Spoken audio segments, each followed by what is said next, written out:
Assalamualaikum warahmatullahi wabarakatuh. Bismillahirrahmanirrahim. Alhamdulillahilladzi an'ama alaina wa hadana ila dinil Islam. Ahmaduhu subhanahu ala ni'amil ladzi la tuhsa wa ashkuruhu wa huwal mustahiqu li ayyuhmadu wa yuskhar. Wa asyhadu an la ilaha illallah wahdahu la syarika lah syahadatan 'alaiha nahya wa 'alaiha namut wa biha nub'ats. Allahumma tawaffana wa ba'atsna 'ala hadhihi syahada. Wa asyhadu anna Muhammadan 'abduhu wa rasuluhu akram mauludin. Allahumma shalli wa sallim wa barik 'ala sayyidina Muhammad wa ala alihi wa sahbihi ajma'in, amma ba'd. Ma'asyiral muslimin muslimat, jamaah salat subuh yang mudah-mudahan senantiasa dirahmati Allah subhanahu wa ta'ala. Alhamdulillah atas segala nikmat Allah yang Allah karuniakan kepada kita pagi ini, kita masih dalam keadaan sehat walafiat. Nikmat kesempatan sehingga alhamdulillah atas taufiknya lah pagi ini kita masih diberi keringanan langkah kita menuju sholat jamaah subuh di Masjid Baitur Rahim ini. Mudah-mudahan amal ibadah kita, sholat jamaah kita diterima dan jadikan oleh Allah amal buatan yang dilipat gandakan pahalanya oleh Allah Subhanahu wa taala. Amin. Allahumma amin. Salawat serta salam mari kita senantiasa sanjungkan kepada baginda alam Nabi besar Muhammad sallallahu alaihi wasallam beserta keluarganya, para sahabatnya, dan mudah-mudahan kita kelak dimudahkan oleh Allah untuk memperoleh sahabat beliau Rasulullah sallallahu alaihi wasallam. Allahumma yassir lana syafa'atu bi'izzatika wa jalalik. Ma'asyiral muslimin rahimakumullah. Pada kesempatan sepekan yang lalu kita sampai pada pembahasan ayat yang ke-68 surat Yasin. Pagi ini kita lanjut dua ayat yang ke-69 dan ayat yang ke-70. A'udzu billahi minasy syaithanir rajim. Bismillahirrahmanirrahim. Wa ma 'allamnahu syi'ra ma yanbaghi lahu in huwa illa dzikrun wa qur'anun mubin. Wa ma 'allamnahu, dan kami tidak mengajarkan kepadanya, yakni kepada Nabi sallallahu alaihi wasallam, as-syi'ra, tentang syair. Ayat ini diturunkan sebagai sanggahan. Ayat ini diturunkan oleh Allah sebagai sanggahan terhadap perkataan orang-orang kafir, karena mereka telah mengatakan bahwa sesungguhnya Al-Quran yang didatangkan olehnya adalah syair. Ini tuduhan orang-orang kafir. Wa ma yanbaghi, dan bersair itu tidak layak, tidak mudah lahu, baginya, ini bagi Rasulullah. In huwa, Al-Quran itu tidak lain apa yang diturunkan kepadanya, tiada lain illa zikrun, hanyalah pelajaran, nasihat, wa qur'anum mubin, dan kitab yang memberi penerangan, yang menjelaskan tentang hukum-hukum dan lain-lainnya. Itu ayat yang ke-69. Litungdira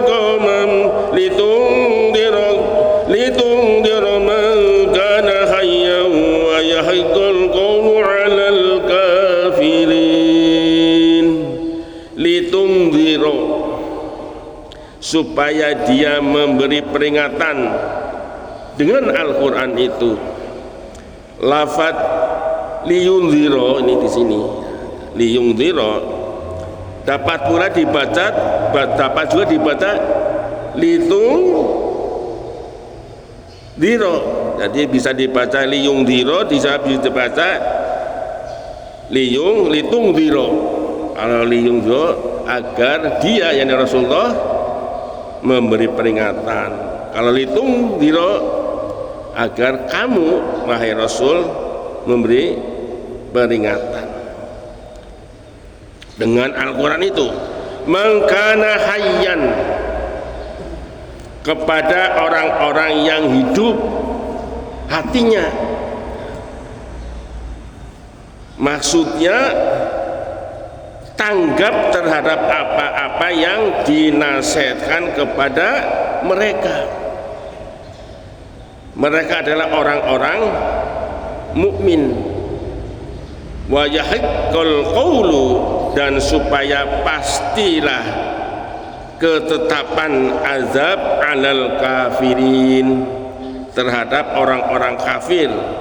Mereka diserupakan orang mati. Jadi orang kafir itu dirupakan orang mati hatinya tentunya, karena mereka tidak tanggap terhadap apa-apa yang dinasihatkan kepada mereka. Masyaallah muslimin rahimakumullah, di sini sering salah artikan oleh orang-orang tertentu.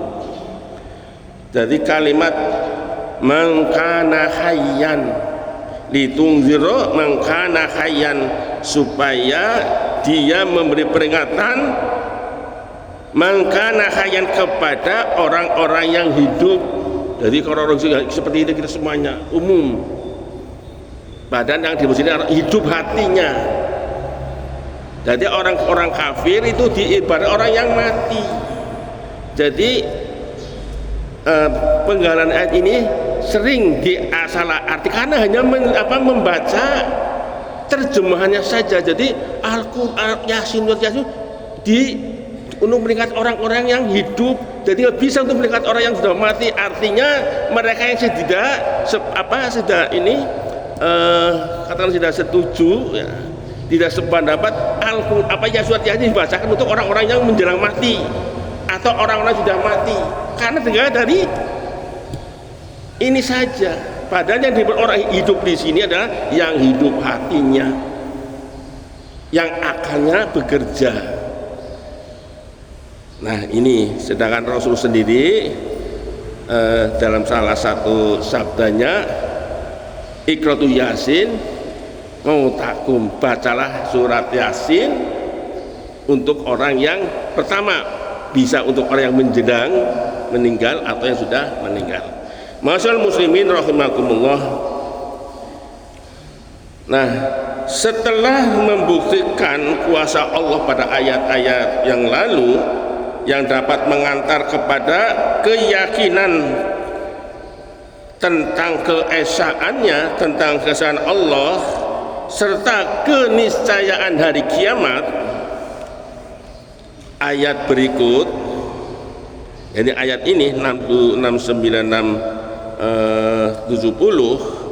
kembali membicarakan tentang kerasulan yang merupakan salah satu tema utama surat Yasin ini ya, pada ayat 2 ayat ini.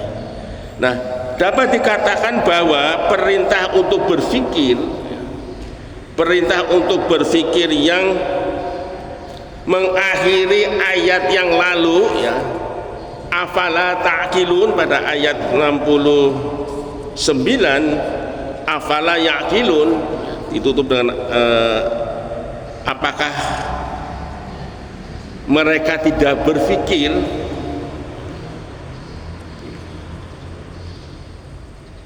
Sehingga ayat itu menunjukkan bahwa manusia walau tidak dapat mengelak dari ketentuan dan kelemahan yang diakibatkan oleh penurunan potensi fisiknya,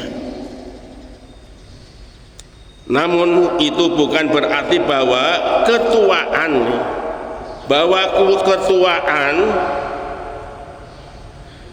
menghalangi menanjakan atau penanjakan potensi rohaniah dan kedekatannya kepada Allah Subhanahu wa Ta'ala. Ini dapat diraih oleh mereka yang tentunya memperhatikan tuntunan Al-Quran serta meneladani Rasulullah SAW. Karena itulah agaknya sehingga ayat 69 ini berbicara tentang Rasulullah SAW. Ini dua ayat ini berbicara tentang Rasulullah SAW dan tentang Al-Quran. Nah, ayat tersebut menegaskan bahwa kami mengajarkan Nabi Muhammad Al-Quran melalui wahyu,